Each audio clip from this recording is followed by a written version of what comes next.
Do you remember where you were in 1966? The world outside was shifting rapidly, but the radio was a perfect escape.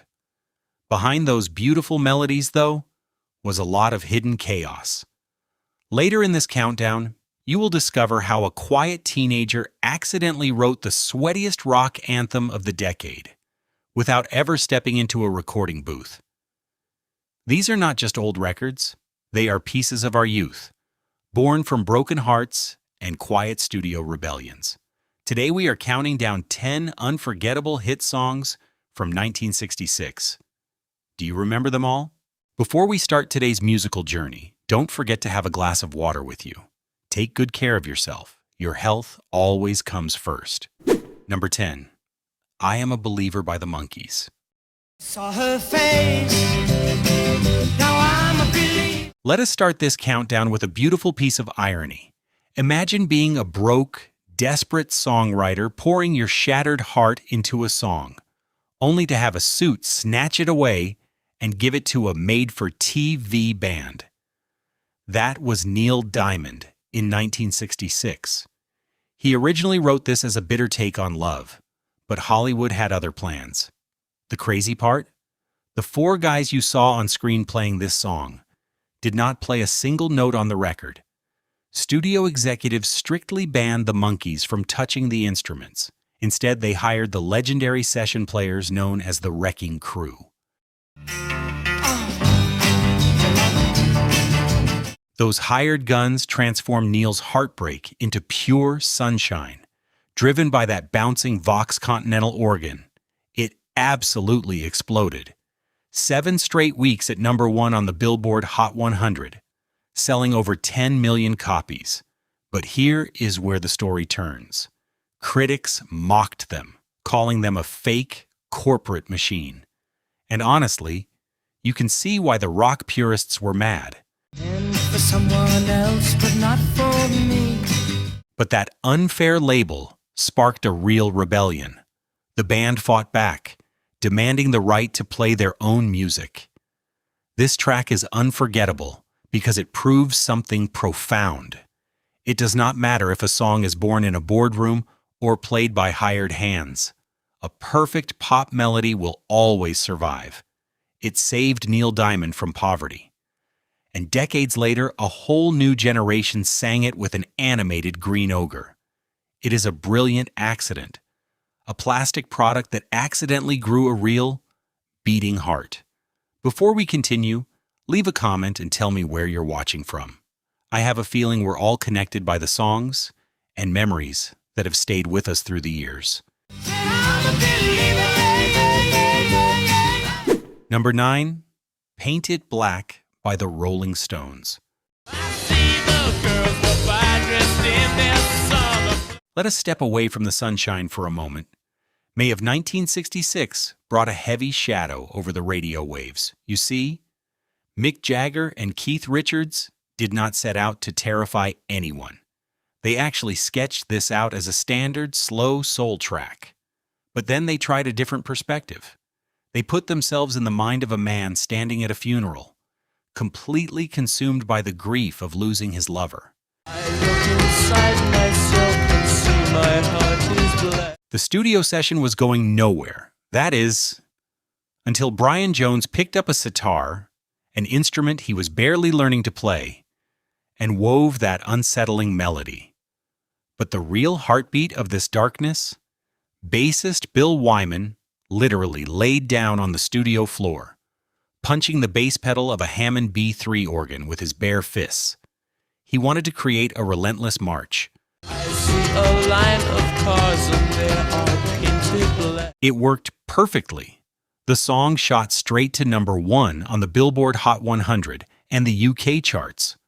Older folks found its dark energy frightening, but the youth were mesmerized. As the world grew more violent, this track became the unspoken anthem for a generation facing harsh realities, especially the young boys drafted into an endless war. We will never forget this song because it proved that pop music did not always have to smile. Sometimes, it just had to sit with you in the dark. Number 8, California Dreamin' by the Mamas and the Papas. All the leaves are brown. Picture a freezing winter day in New York City, the kind of cold that sinks right into your bones. John Phillips was shivering, while his young wife Michelle was practically in tears, desperately missing the golden sun of her hometown. That deep physical ache for a warmer place birthed this masterpiece. But here's a secret that might surprise you. This track was never meant to be theirs. It originally belonged to a singer named Barry McGuire. When the group decided to take the song back, they just recorded their own voices right over the original tape of Barry. They completely erased his lead vocal, but they kept the backing track. That haunting alto flute solo you hear? Musician Bud Shank improvised it in a single take. He just played what he felt in that exact moment, packed up his instrument, and left. And then came the magic of Cass Elliot. Her rich, comforting voice wrapped around those sad lyrics like a warm blanket. Peaking at number 4 early in 1966, it became an instant lifeline for anyone feeling trapped in the cold. Even today, for so many of us who grew up back then, this is not just a song, it is a time machine. Hearing it brings back that aching nostalgia for our youth, a beautiful reminder of days when we all just wanted to pack up a van and drive toward the sun. We will never forget this track because it captured the bittersweet feeling of missing home perfectly. Number 7. The Sound of Silence by Simon and Garfunkel. Hello, darkness, my old friend. Have you ever failed so badly at something that you just gave up and went back to school? That is exactly what happened here. Paul Simon wrote this in his bathroom, sitting in the dark with the water running, just trying to find some peace. The acoustic record they put out was a complete flop. Nobody cared. Art Garfunkel literally went back to college and Paul ran off to England. The dream was dead. But here is the twist. A producer named Tom Wilson decided to play God. Without telling Paul or Art, without asking for any permission, he grabbed their original acoustic tape. He dragged a rock band into the studio and layered electric guitars, heavy bass, and drums right over the quiet folk track. And in the naked light I saw. He released it, and suddenly, the whole country was listening. It shot to number 1 early in 1966. Imagine driving in your car, turning on the radio, and hearing your own voice on a massive hit you did not even know existed. In restless dreams I walked alone. This song is unforgettable not just because of its haunting melody, but because it perfectly captured the exact moment 1966 shifted. The youth were feeling lost, feeling disconnected despite being surrounded by people. That folk rock rhythm turned one man sitting in a dark bathroom into the collective cry of a confused generation. It reminds us that sometimes your greatest success happens when you are not even in the room. And the sign said the words of the prophet. There is a very thin line between a rough threat and a sweet promise. Number 6. These Boots Are Made for Walkin' by Nancy Sinatra.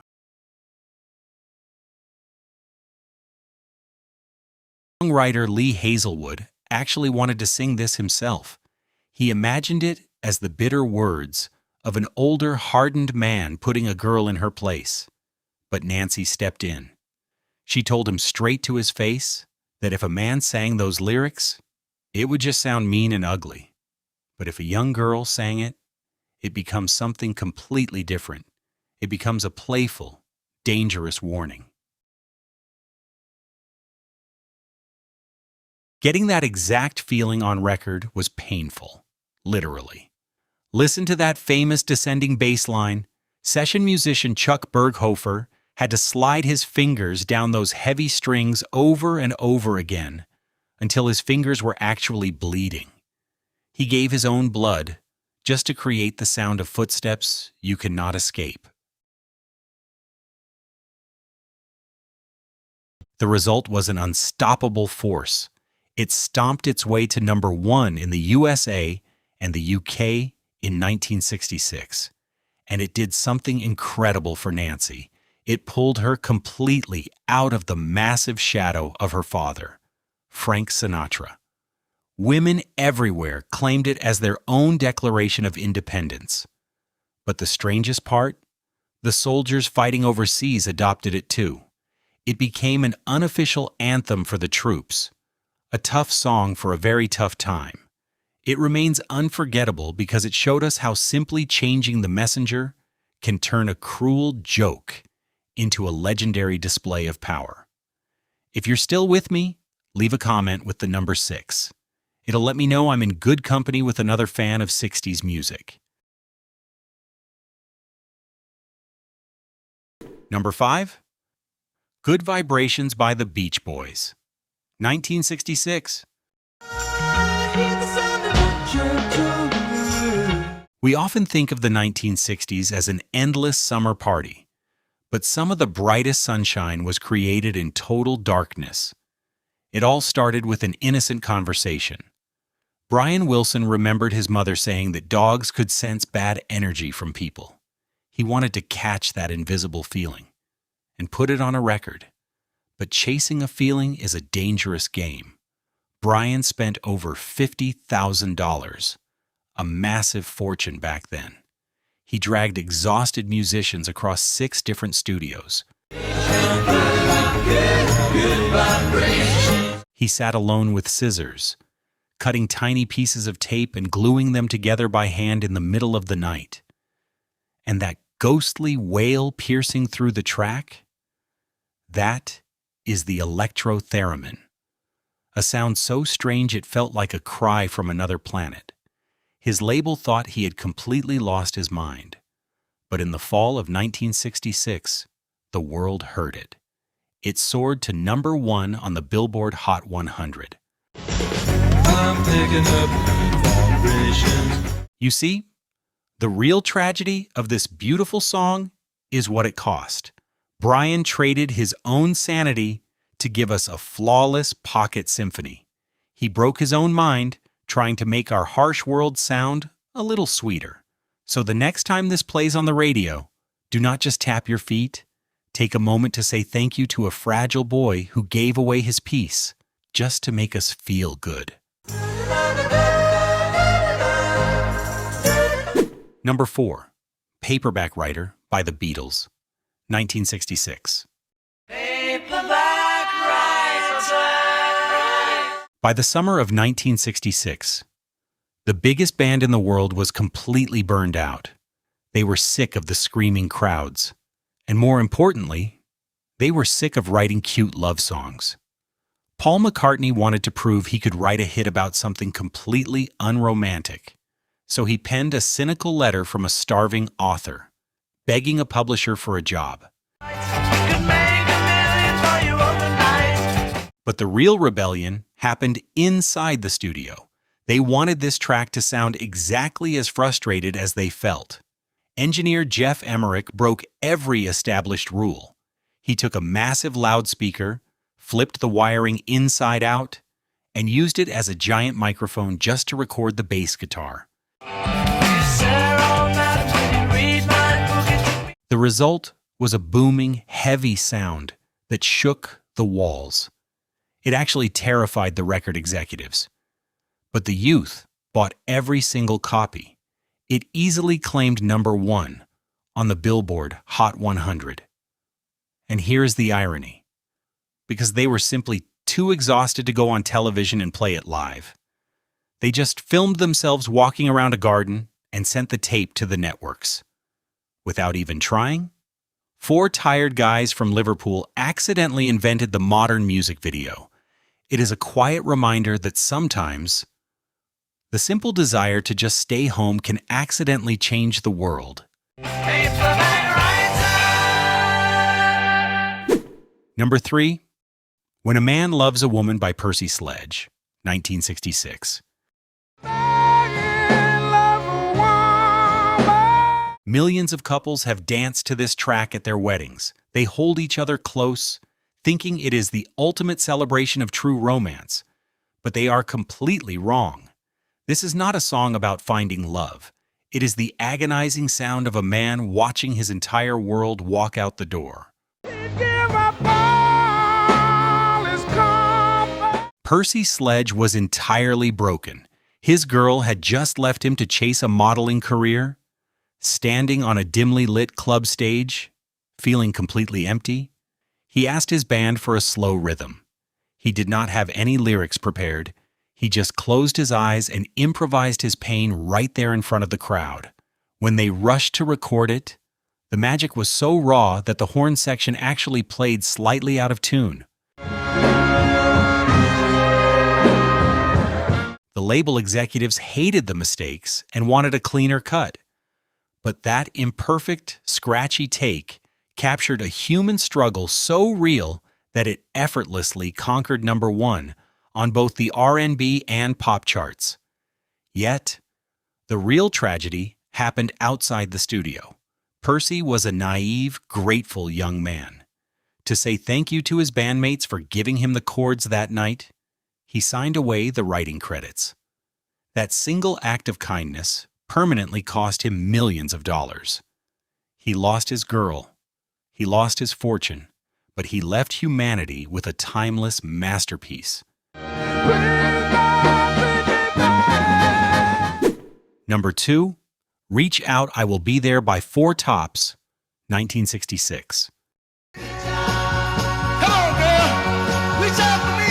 Have you ever been pushed so hard by someone that you just wanted to scream? That is exactly how one of the greatest vocal performances in Motown history was born.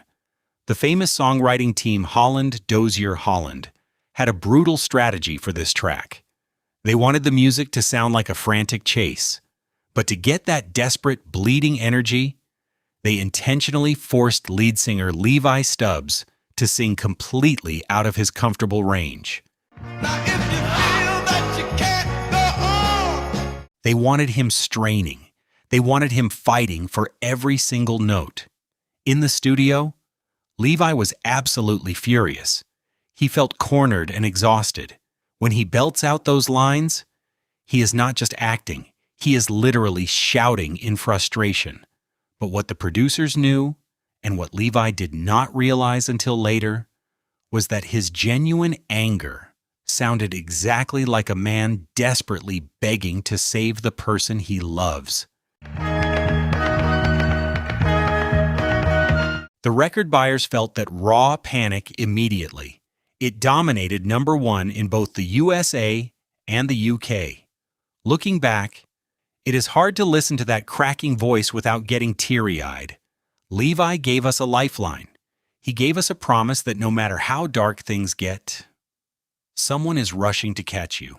Sometimes, it takes an immense amount of personal pain from an artist to create a safe shelter for millions of others. When you feel lost and about to give up. July of 1966 was brutal. The concrete streets of New York City were baking in a record 102-degree heat wave. You could practically see the air melting. And right in the middle of that suffocating summer, a single track captured exactly what it felt like to be trapped in the boiling city. #1, Summer in the City by the Lovin' Spoonful. But the soul of this gritty, sweaty rock anthem did not start in the streets. It started with a quiet 15-year-old boy. Mark Sebastian was just a teenager sitting in his room, writing a simple poem about feeling disconnected from the loud world outside. When his older brother John heard it, he took those innocent words and dragged them down into the hot asphalt. But tonight it's a different world. Go out and find a girl. To make you feel the exhaustion of the city, they did things nobody had ever tried on a pop record. They dragged actual sound effects of a Volkswagen Beetle car horn and a roaring jackhammer right into the studio. Engineer Roy Haley even shoved a microphone deep inside a metal trash can and had the guitarist smash it to create an explosive, echoing drum beat. It dominated number 1 on the Billboard Hot 100 for 3 straight weeks. People wiping sweat off their foreheads felt like the radio was reading their minds. But looking back, there is a quiet tragedy here. Just a few short years later, the counterculture community would turn their backs on the band over a bitter drug scandal, tearing them apart forever. They lost their kingdom. But for those 3 weeks in 1966, they owned the sun. It is a beautiful reminder that sometimes the most massive moments in music history are born from the quietest places, like a lonely kid writing a poem, entirely unaware he is about to define a generation. Can't be like the nights in the summer, in the city, in the summer. From the plastic rebellion of the Monkees to the suffocating heat of a New York summer, we have walked through the shadows and sunshine of 1966. We saw genius break under the weight of perfection, and heartbroken men lose everything just for a melody. These songs were never just background noise. They were the heartbeat of our youth. They remind us that even in a world changing this fast, the human spirit remains the same. Keep this time machine running by subscribing to our channel. If you could go back to any moment in 1966, what song would you want to hear for the very first time again?